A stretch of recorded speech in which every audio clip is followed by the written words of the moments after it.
Alright, I was playing a Pokemon hack called Snakewood, I believe. It is a Pokemon hack where it combines Pokemon with the zombie apocalypse. It sounds really good, but it isn't. Apparently Pokemon fans are not much better than Game Freak themselves. They don't understand basic math. You know, for Japanese people supposedly being so good at math, apparently they are not. I've drawn a little chart here of the average amount I have to spend leveling up versus what you could be spending in a turn-based system that would still be relatively, you know, decent. It would not be so aggravating. First, let me tell you about how many Pokemon I need to battle in order to level up. About 16 of them.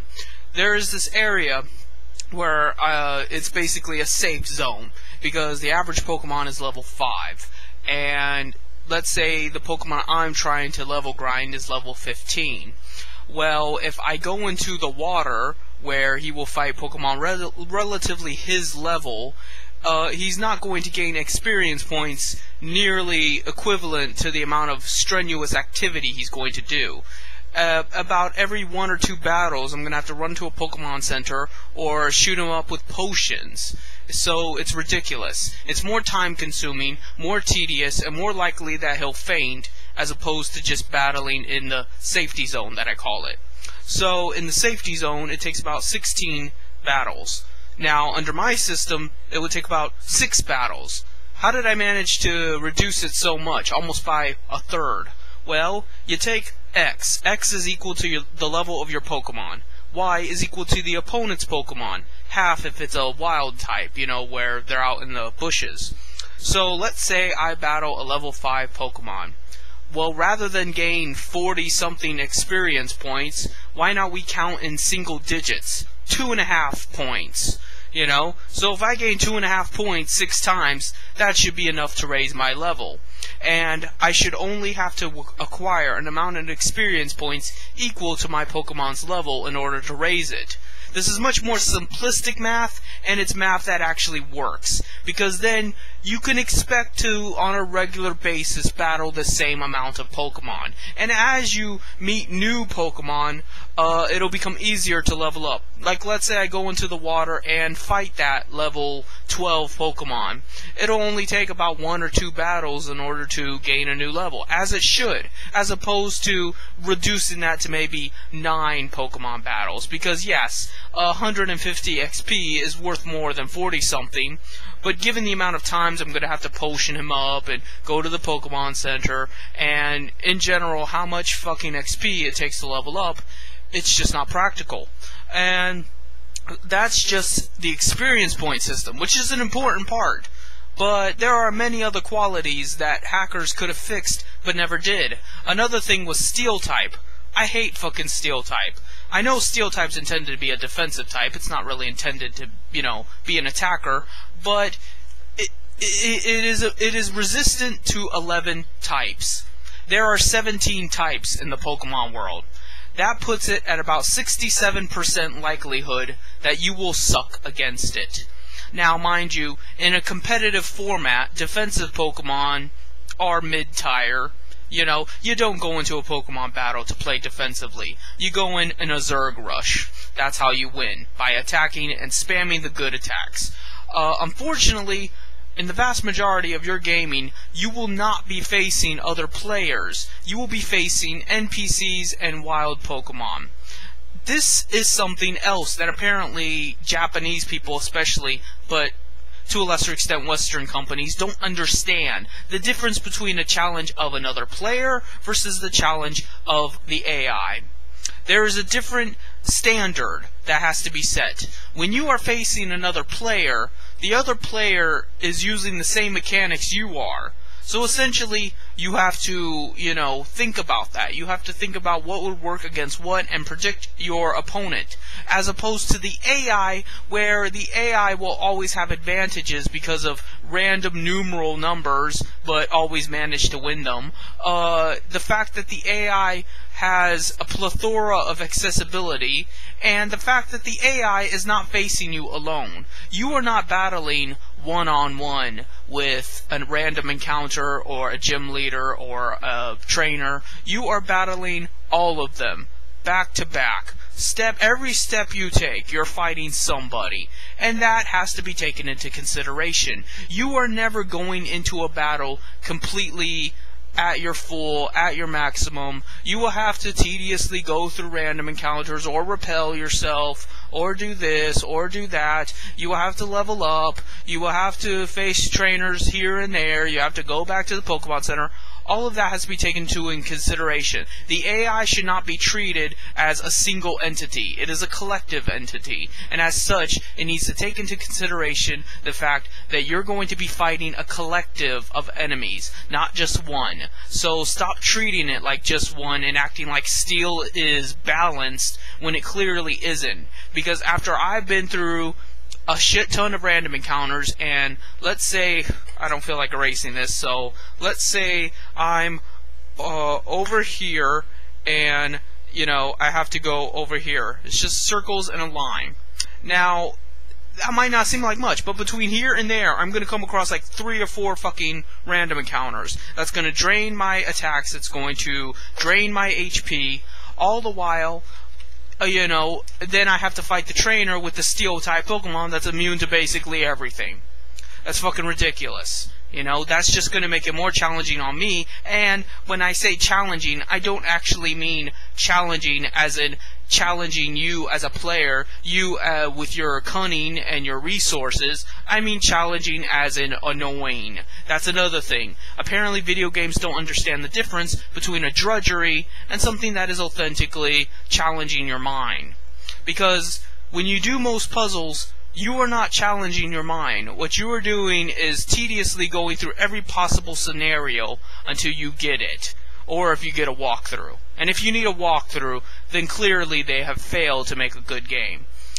Whereas, you know, the challenging of enemies, it's not really being cunning or resourceful. If I go in there with a collection of items and I strategically try to attack the other the enemy player, the AI, most likely I will still lose unless I am of a certain level. There is no amount of cunning that will replace the fact of level grinding. And then they make level grinding more and more difficult with every game. What the fuck is wrong with Game Freak, and what the fuck is wrong with the hackers not fixing what they refuse to fix?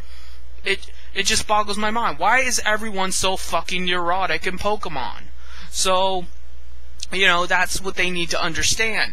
When you go there, you're never going to be at your 100%. So that needs to be taken into consideration. And I have to keep repeating myself because apparently they don't fucking get it. You know? How many fucking Pokemon hacks does it take for people to understand this? And, you know, a couple of them even say that they're more difficult than an average Pokemon game. There's no such thing as difficulty in a JRPG. There is only more level grinding. So what you're saying is more time consumption, more annoyances, more stagnation, because you have to grind over and over and over and over again rather than just continue on to the next part. For a game that wanted to focus on the story and on this concept of a zombie apocalypse in the Pokemon world, he sure spent a lot of fucking time making sure you couldn't level your Pokemon, because, you know, I've been grinding for how freaking long and I'm still like level 20? That's fucking ridiculous. That, you know, I'm at a loss for words, because it's like they're not even trying. Don't fucking make a game. You don't know what you're doing. You might know how to program, but you clearly don't have the creativity or the forethought to put into a fucking video game. And this is why I will never buy a Pokemon game. As God is my witness, I will personally email Game Freak and tell them that if I play a Pokemon game, I'm either playing a hacked version or I fucking pirated one of yours. Because I am never going to give them money for making a shitty game that they refuse to see the errors and fix them. Because there is many. I can understand that you cannot foresee every single possibility. And you cannot please everybody. There's always going to be something that aggravates somebody. I understand that. But these are very huge issues, and they have not tackled any of them over the course of the 20 years that Pokemon's been around. You mean to tell me that ever since the old days of the original Game Boy that was a fucking brick, you couldn't freaking do something about this shit? You couldn't do something about the premise of catching Pokemon and making it easier because you're supposed to catch them? Or what about teleport?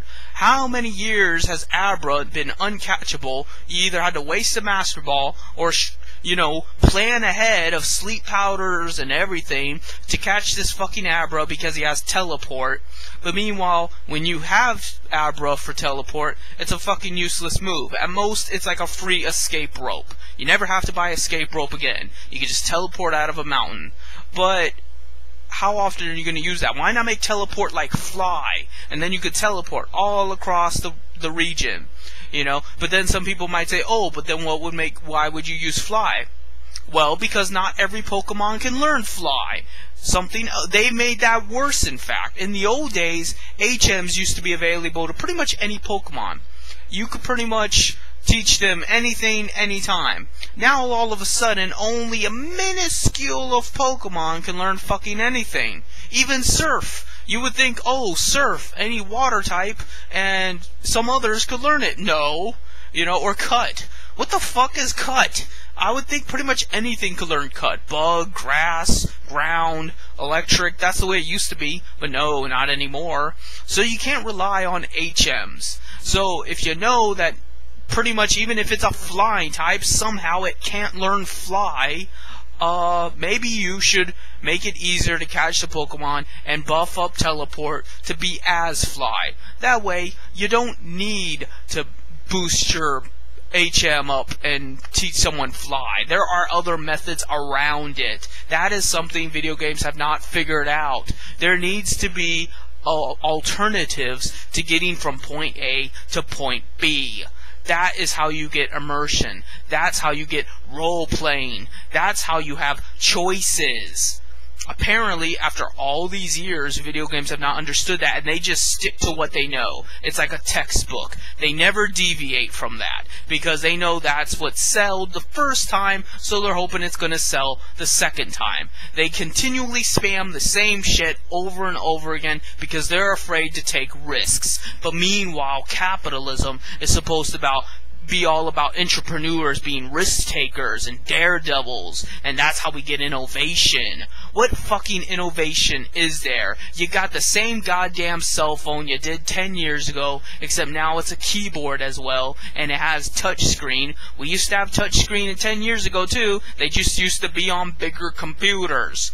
And now we have the same fucking Pokemon, except there's 500 of them, but you're still only able to see and catch about 100 of them, and it's the same goddamn mechanics. Nothing changes. They just, they change its skin tone. They change the color of its hair. They change something cosmetic about it, but they never actually change anything. They never objectively change it, because that would require taking a risk, and that would require a little investment, and they're too cheap and greedy and stupid to do that.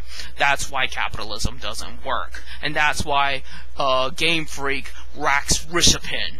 Because, supposedly Japanese people are all about honor and family and achievement, but they have no concept of art or creativity or engineering.